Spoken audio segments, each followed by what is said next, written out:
These are the members of the heavenly pantheon on the streets of gold, surrounded by the heavenly pantheon. What a majestic ride. What an entry.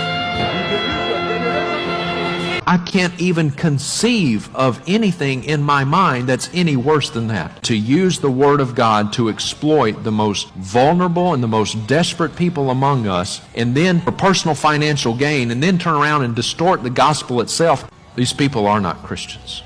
The time is coming when people will not endure sound teaching, but having itching ears, they will accumulate for themselves teachers to suit their own passions, and will turn away from listening to the truth and will wander off into myths. As for you, always be sober-minded, endure suffering, do the work of an evangelist, fulfill your ministry. Timothy, there's going to come a time when people will gather at the feet of false teachers. There's going to come a time. People ask me all the time, why is it that these heretics and false teachers have such vast ministries and such far reaches? Because the Bible's true. Timothy, there's going to come a time when people are going to run to heretics and run to false teachers who are going to scratch their itching ears. And in that time, you must have a commitment to the gospel. Let me introduce you, my people, to the Jesus Christ of Christ Embassy. This video clearly shows that Pastor Chris has crossed the line. A line that most of his members will never be able to recover from.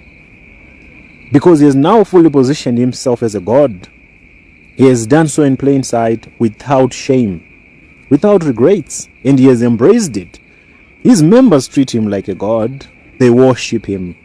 They bow before him. They kiss the ground that he walks.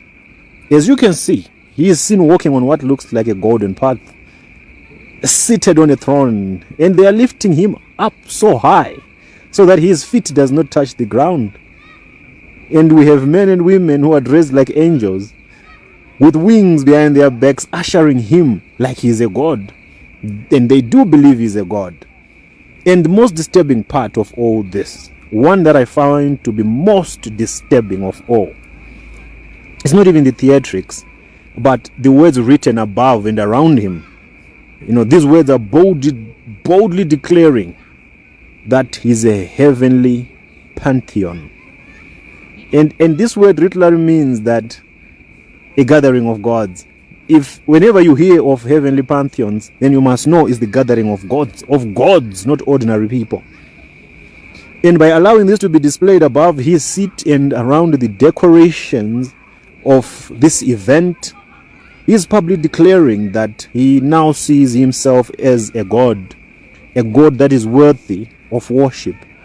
Whilst we have thousands sitting and clapping, bowing, shouting and celebrating what is essentially the replacement of Christ with a man. All those who go to Christ Embassy, they do not have the love of Christ. They have the love of Chris Oyakhilome. They worship Chris Oyakhilome. This is no longer symbolism, and it is no longer creativity of church drama or whatever you may want to call it. This is what we call spiritual pride, taken to a deadly level. Because there's no genuine servant of God who allows himself to be lifted, carried, and thrown, entitled in a way that belongs only to the Most High.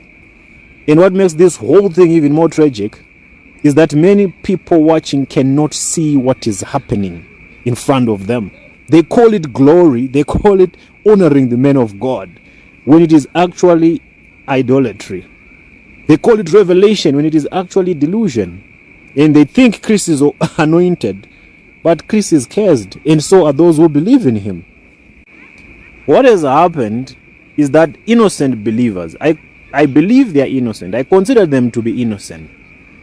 They have unknowingly built a golden calf inside their own church, Christ Embassy. And they've shifted their eyes from Jesus Christ to Chris Oyakhilome, a human being, a mortal, who happens to be their God now. And as you all know, Chris, he enjoys this kind of honor. He feeds on this kind of honor. He wants that position of Christ himself, so that he can rule over the gullibles and the unsuspecting. This is sad. This is very sad, and I do not know why Christ Embassy members continue with this route that they have chosen without questioning, without remembering that the Bible warned us about men who would exalt themselves and draw disciples after themselves. And now the same people who should tremble at this kind of display are defending it. You see Christ Embassy members in the comments. They'll be defending their God. I feel sorry for them. May God forgive them, for they do not know what they are doing.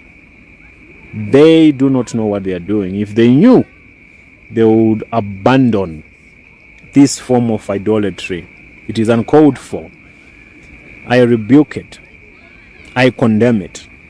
And those who see this as a benign display, they will also be under a curse.